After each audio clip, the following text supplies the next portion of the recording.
Welcome to Commentary and Review. This episode on Chapter 2 of How to Win Friends and Influence People by Dale Carnegie. So if you listen to the audio that I just read, I'm just curious what your thoughts are. The whole purpose of these commentary review videos is I'll be sharing some of my thoughts and some of the highlights that I thought were notable to mention from the chapter. I'll give you some stories, some experiences that I've gone through, and I really welcome any of your comments, questions, stories that you may have had in dealing with some of these aspects that are covered in the chapters that we're going to be reading here together. And just share. That's the purpose of the commentary. And I really originally wanted to make the commentary during the time I was reading, but I thought it would be better to make these separate. So, Chapter 2, what was the principle of Chapter 2? Well, the main principle that was given here was give honest and sincere appreciation. Give honest and sincere appreciation. So, it's generally talking about another methodology for dealing with people is to show appreciation, but make sure it's honest and sincere. And if you listen to the audio, if you remember, the title of Chapter 2 was The Big Secret of Dealing with People. So let me go over some highlights, and as I go along, I've added some different notes into. I'm basically reading this off of a Kindle book online, and it allows you to make highlights and add notes. So I've added notes there and written down a few too. So I'll cover those.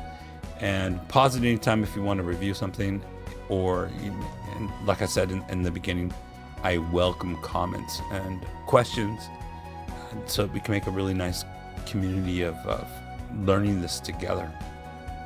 Because one of the things I really want to point out here is this was written long ago in the early 20th century, so a lot of the experiences may sound dated, and that's why I want to encourage comments for all of you to add any kind of situations that we can apply to things that have happened more recently nowadays, right? When the internet exists, or ChatGPT exists, social media exists, right?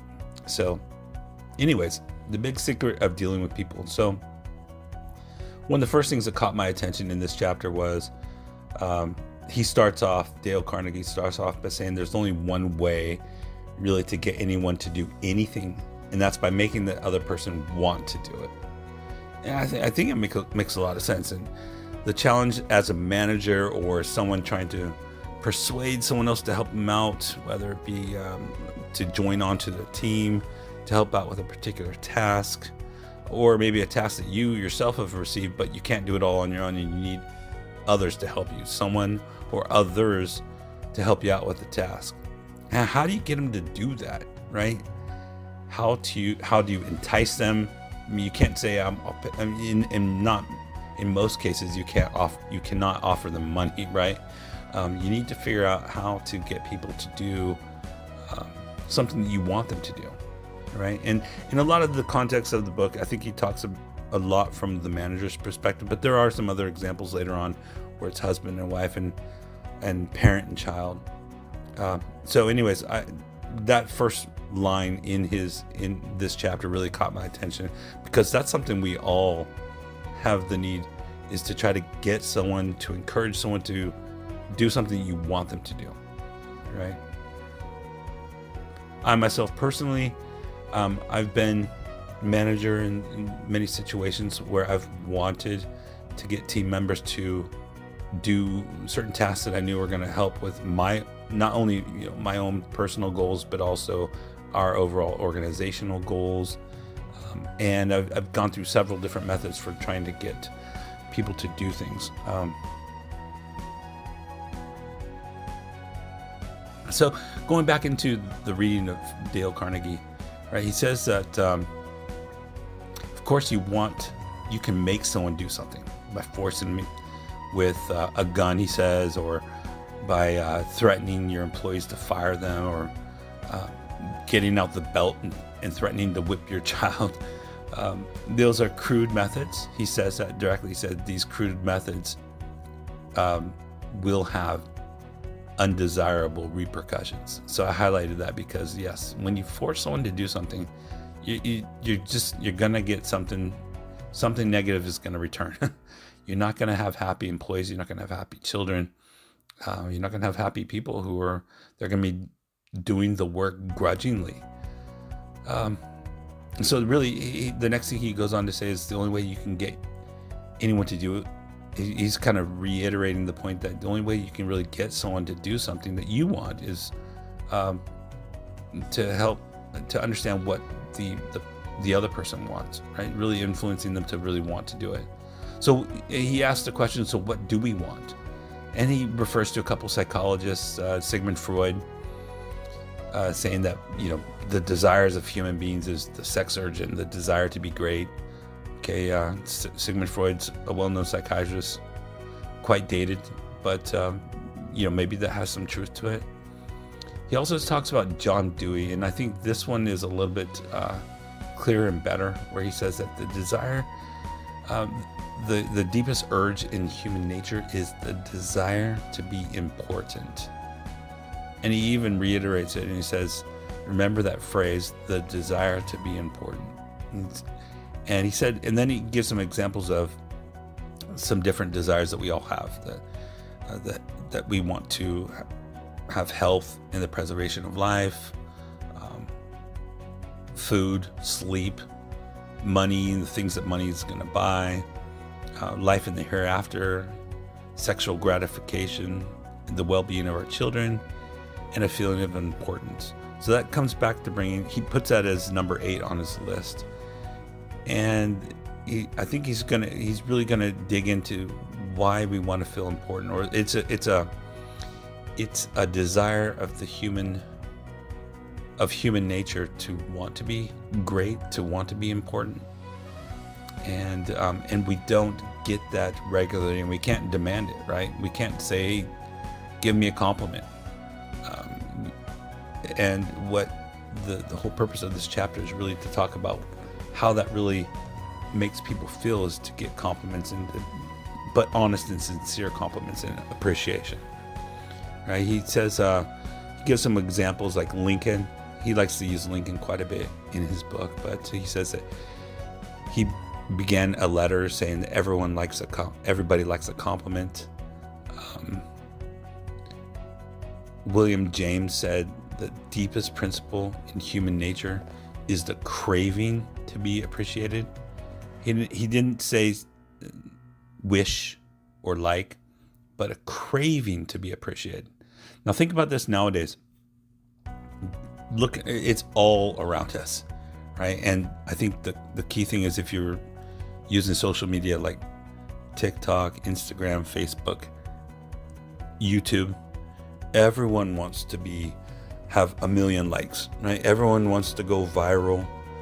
Everyone wants to do something for those likes on social media, right? All those YouTubers that you watch, they want to be number 1, or they want to rake in the thousands and thousands of subscribers to show for their own self appreciation, right? For their desire to feel great, to be important. So I really like the wording of craving to be appreciated. Human nature is the craving to be appreciated, because literally when you look around and you see some of these crazy posts that people are putting on just to get a like, just to get a laugh, it really looks like they are craving to be appreciated. What do you guys think about that? Think about, do you crave to be appreciated? If you're on social media and you make a post, do you crave for those likes? And when I say crave, do you maybe methodically, or do you occasionally, or quite often, do you go back and check that post, see how many likes you got? Now, I'm guilty of that. I do that. Like when I post a really great plate of food that I'm eating at some restaurant, or I've in the past, when I did a lot of business travel internationally, and put a post of, hey, of maybe statue or a building and post where I'm at, I would go back to check that post to see, hey, how many likes did I get? What kind of comments am I getting? That leads back to that craving, that natural human tendency to crave appreciation, recognition, the desire to be great. The next, going on a little bit more into this chapter, Mr. Carnegie talks about the chief distinguishing differences between mankind and animals is that desire of feeling important. And he does go on and gives a story about when his father, who was a farmer, would take to country fairs some of their prized animals, and then he would get blue ribbons and love to show them off to friends or family that would come over to visit. And the animals could care less if they got blue ribbons, but his father did care, is what that whole story was. And it was just to kind of reemphasize that, you know, that's a big difference between humans and animals. And then he goes on to talk about, he just goes back to humans, right? That was just a point to kind of get across that really it's humans that are the ones who are out there driving to feel important. But it's given a lot of positive results in history. And he starts off with talking about you know, this desire for feeling important. It led an uneducated, poverty-stricken grocery clerk to study some law books that he found in the bottom of a barrel of some household trash that he acquired for like 50 cents. And then he goes on to say that was Abraham Lincoln. And then he talks about some other famous individuals who, because of their desire to become important, that's what really spurred them and drove them to be great. And he also mentions, this is kind of funny, that that's also the same desire that drove that family, that as in air quotes here, that family in your neighborhood to buy that huge house, that rich family to buy that huge house that's way too big for their means, right? So, and it's also what drives people to wear the latest styles, drive the latest cars, and to brag about your kids. So he's trying to illustrate what these desires do, whether they're positive or negative. He's trying to say that this desire is real and it does exist. And he also says that, you know, it also exists on the bad end too. So that was a little bit of the positive, talking about what drove novelists and artists and business people to become success. But he also talked about where next he goes into talking about how young people who will join gangs to feel important, you know, and just because they want to be either in the news or on newspapers next to famous movie stars and sports people. And then this was a very interesting point. He said, if you tell me how you get your feeling of importance, I'll be able to tell you what kind of person you are. I mean, he's saying basically that determines your character.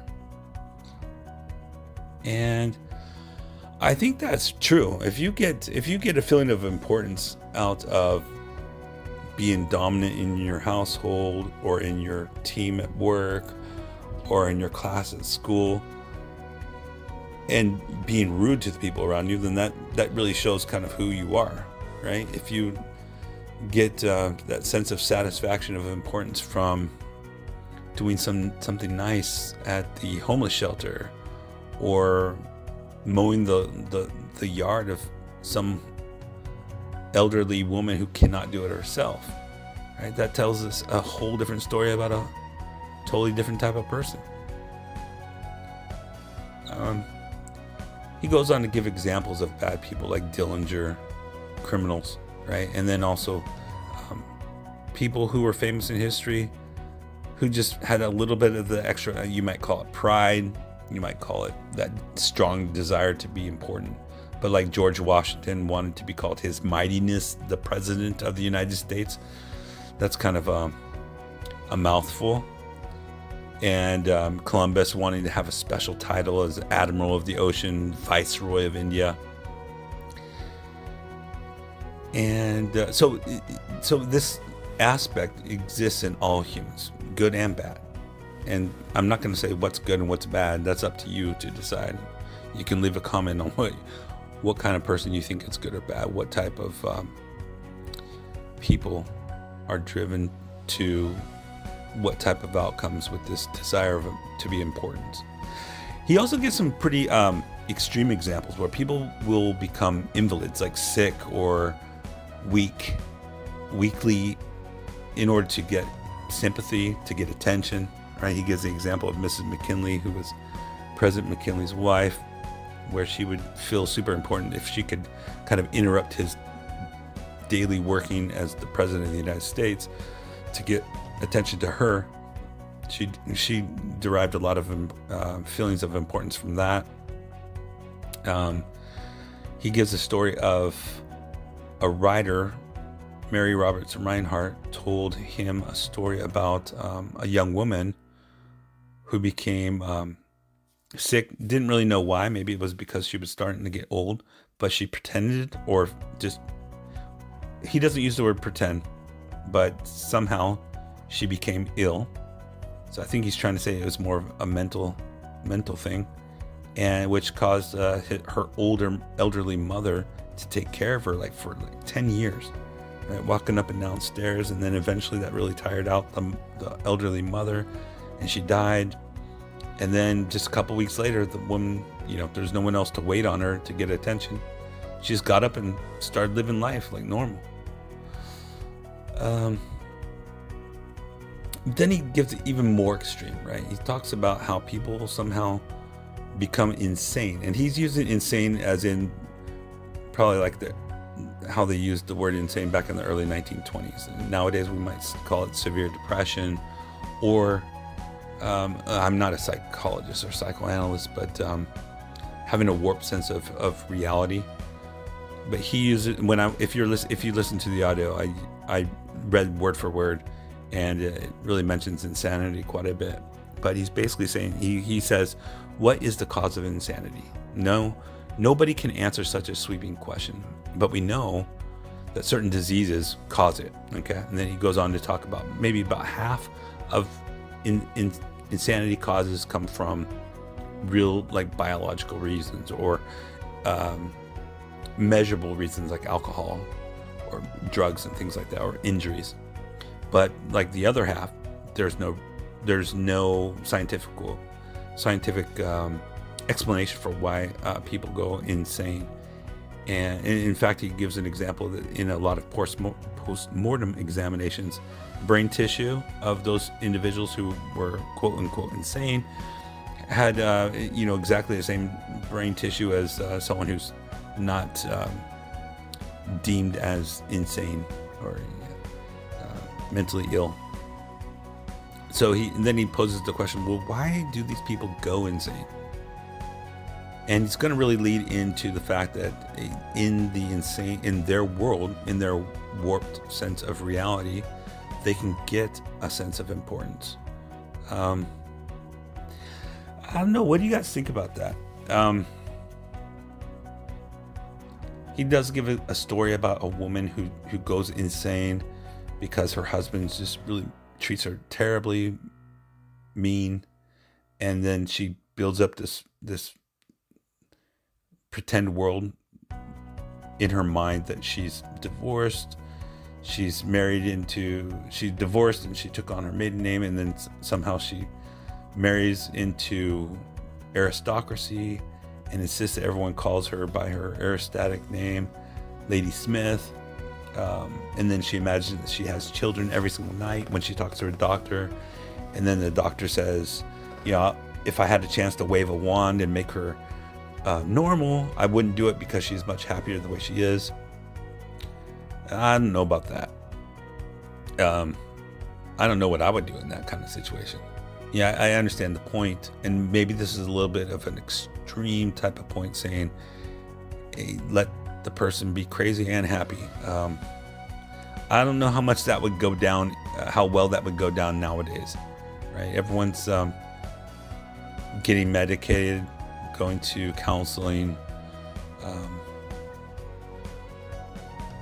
and I promise you, if I was a mental illness expert, I would love to dive in deeper here, but I'm not. I'm just giving you a little bit of my thoughts, plus trying to read exactly what Mr. Carnegie has shared with us here in this chapter, which you know, the overall importance of appreciation, which I'm gonna get to in the rest of this chapter. I think it's a remarkable aspect of dealing with people, definitely. He's just really trying to illustrate in all these different type of situations, whether they be mild to extreme, on how people really hunger for honest appreciation. And he says, if people are so hungry for a feeling of importance that they actually go insane to get it, imagine, now so this is where we're going to change to get back into the good stuff. Imagine what miracle you and I can achieve by giving people honest appreciation this side of insanity. So he's saying, before people actually start to create their own world and imagine that they're great and important, what if we just naturally started giving people a, you know, honest, sincere appreciation now? And then he starts off with the story. He's going to talk about Charles Schwab. So you probably heard of Charles Schwab, or seen his name on different financial statements. Your company 401k might be on Charles Schwab. You might have investments with them, or you've heard of them. But Charles Schwab, he actually worked for Andrew Carnegie, and he led the the company United States Steel in 1921. He was one of the first people ever to be paid $1 million salary, which back then was a lot. Because he gives the example, like if you were making $50 a month, did he say $50 a month or $50 a week? $50 a week, sorry. If you were making $50 a week, so at $200 a month, you were considered well off. So $1 million, that must have been a super rich person. Anyways, he's going to give a story about him and understand really why Charles Schwab was so successful. He does say that this is, I wrote down this note just for you all, that Schwab later left U.S. Steel and took over Bethlehem Steel Company. Did you know Bethlehem Steel Company, that's where they filmed Transformers: Revenge of the Fallen? I just saw that on a YouTube video the other day, that in Bethlehem, Pennsylvania, where the old steel factory was. It's still there. That's where they filmed Transformers: Revenge of the Fallen, and Michael Bay was there and everything. But anyways, fun fact. So going down to, you know, really why was Charles Schwab so successful? And Dale Carnegie lived back in these days, so that's why I keep referring back to the early 1920s. So a lot of these different people that you've heard as famous, he was able to interview them on a one-on-one basis. And he says, here is his secret set down in his own words. And then he goes on to say, I wish all people knew these and lived by them. Even our kids in school should be studying these type of these words rather than other interesting world facts that we force our kids to study in school, like learning Latin or memorizing the annual rainfall in Brazil. But anyways, he says this. So these are from here until, from here. This is a quote from Charles Schwab to Dale Carnegie. I consider my ability to arouse enthusiasm among my people, said Schwab, the greatest asset I possess, and the way to develop the best that is in a person is by appreciation and encouragement. So before I go on with this quote, I just want to stop right here that he thinks that his whole, because he wasn't, you know, a pro, he didn't know how to manufacture steel. He had many people around him that knew how to manufacture steel much better than he did. But the reason why he thought he was so successful is that he was able to create enthusiasm with all those different people that worked under him, and that he gave them appreciation and encouragement. And then he goes on to say, there's nothing else that so kills the ambitions of a person as criticisms from superiors. So if you remember in chapter 1, that whole chapter was, let's not criticize. That was the whole theme of chapter 1, that, criticize people is just going to make them put a wall up, right? And this is something that Charles Schwab got. He knew this. He said there's nothing else that so kills ambitions of a person as criticisms from superiors.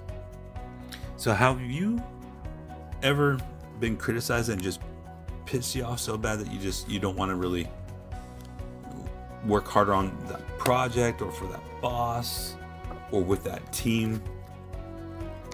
I know I have. And when I was criticized, it lowers your motivation to really do well, right? You do want to do well from the standpoint of either like a revenge type of do well, like, see, I told you I could do it, or this is me personally, okay? Maybe I've in those kind of situations where I've been highly criticized and didn't like it, that I would try to do well for a revenge purpose, to say, yeah, I told you I can do this, or it just really dropped my effort from 100% down to 60. Like, okay, if you're gonna treat me this way, then I'm gonna get the job done, but I could have done it better. But because you were mean to me, I'll just say it simply, right? Because you're mean to me, screw you. I was gonna give you 150%. Now I'm gonna give you 60. Does that ring true for any of you? I'd be very interested to hear that in the comments. But the last thing he says is, I find really great. He says, so I am anxious to praise, but loath to find fault. So he's saying that I love to give people praise, and I absolutely hate pointing out people's faults.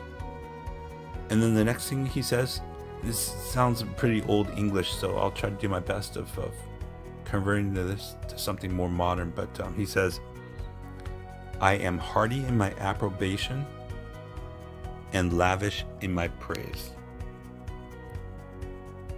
I am hearty in my approbation and lavish in my praise. So approbation means praise, basically. So he says, I give a lot of praise, and I'm also lavish in it. So I'm gonna do it really well and really over the top. Carnegie wanted to praise his assistants even on his tombstone. And so now he's talking about Andrew Carnegie, right? Who was the guy who hired Charles Schwab. He says, he wrote an epitaph for himself which read, "Here lies one who knew how to get around him men who were cleverer than himself." Very cool. So he's going to go on and give many more examples, like talking about there was a study done on runaway wives and the main reason why a lot of them took off. And he said this could probably apply to men as well. Runaway husbands was for the lack of appreciation that they were getting. And he's just really emphasizing the power of appreciation, how it can really change people from doing something well to doing something great. He also says we nourish the bodies of our children and friends and employees, but how seldom do we nourish our self-esteem? So next he likes to talk about how we really don't do this as often as we should. So we should do it more often.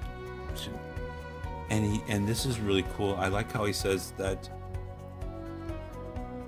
next time you go to a restaurant and the food's delicious, go out of your way to say to the, the wait staff, to give a compliment to the chef. It's just really going to help you and help them in the long run. It really, and it will help build practice, right? In order to do appreciation well, it takes practice. In order to do anything well, it takes practice. And then he goes on to warn what's the difference between flattery and appreciation. So you don't want to do flattery, because flattery is fake, right? He says, what's the difference between appreciation and flattery? One's sincere, the other one's not. One comes from the heart, one just comes out of your mouth. One is unselfish, the other is selfish. And one is universally admired, the other is universally condemned.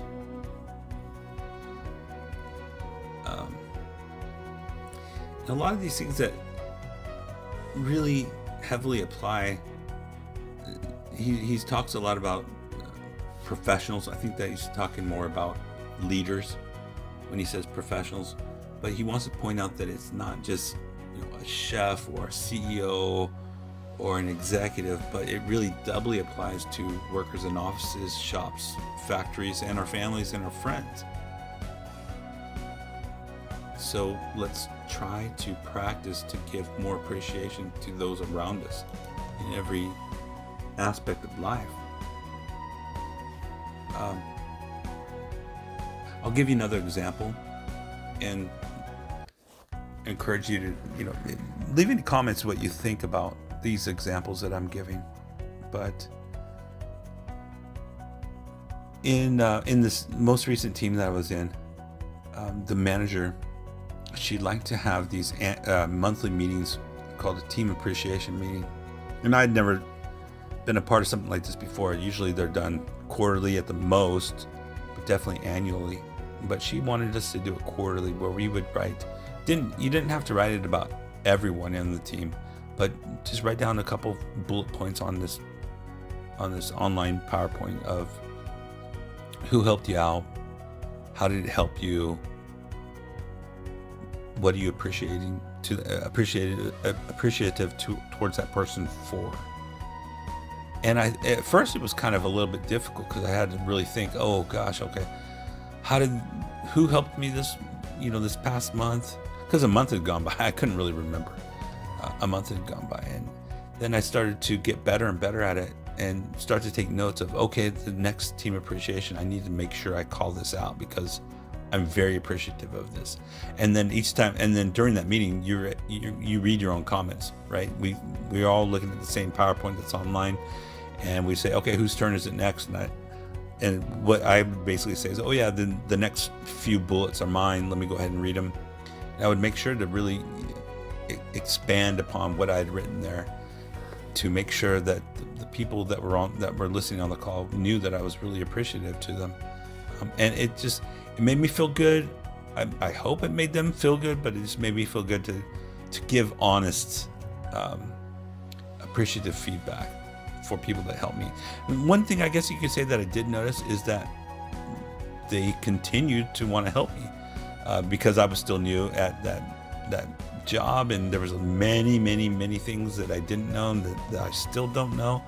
And I wasn't doing it for the reason of trying to get them to continually help me, although that was nice, and I did need that, and I thought that they probably would help me, but it felt better to give them appreciation, because I think I've felt the reward, some of the rewards from that, with the fact that they really overly help me sometimes now, right? It's kind of hard to explain, but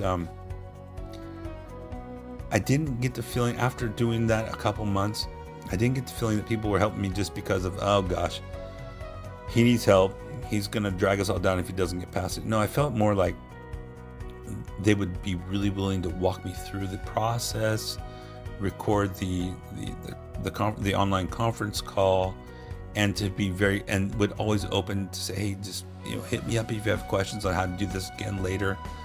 which I've not seen in other companies. And I just thought that because this manager, she set this type of monthly appreciation call in motion, that it really built this wonderful foundation of teamwork. In fact, she actually called the team the Dream Team. That's how the PowerPoints were always titled, the Dream Team Monthly Appreciation. If you guys remember, the Dream Team was the 1992 men's USA Olympic basketball team. And I had taken a note of who was on that team. Dang it, I cannot pull it up for some reason. But it was people like Scottie Pippen, Larry Bird, Michael Jordan, Charles Barkley, Karl Malone, Chris Mullin, David Robinson. Oh, actually did write him down. Okay, David Robinson. Magic Johnson was on there. Patrick Ewing. Yep, okay. I mentioned them all. Cool, yeah. So I thought that was just a really cool activity. First I thought, shouldn't we be using this time to catch up on tasks and projects? But no, I saw overall increased a sense of teamwork. So yeah, let me know what you think about that. If maybe you guys have better examples of what you did and how you did that in your different either working environments, family environments, or whatnot. And I'm gonna end this soon. This is going a lot longer than I thought. So I want to call out this comment that he puts in here from Ralph Waldo Emerson, that he says, "Every man I meet is my superior in some way. In that I learn of him." I love this so much, and I could probably talk an hour on that comment alone. The fact that everyone out there that you come in contact with, whether it be someone who's working with you, serving you at a restaurant, working for you, they're going to know something that you don't know, right? They might be an expert in speaking another language, or knowing how to do DIY projects at home. And by having that kind of thought that, hey, everyone around me is a lot smart, has some superiority to me in some way, therefore I want to learn from those people, you can develop an immediate interest in others, and then start to find areas that you can praise them for that, give them appreciation. Anyways, like I said, I could talk about that one point for hours, because I think it really can help change your mindset if you're walking into a new team, a team that maybe is not well thought of, meeting new people for the first time, going with that mindset of, hey, this is like a treasure trove of potential learning opportunities for me. So, let's dive right in and learn. So in conclusion, I just want to read his conclusion, is that let's cease thinking of our accomplishments, our wants. Let's try to figure out the other person's good points. Let's forget flattery, and let's give honest, sincere appreciation. Be hearty in your approbation and lavish in your praise.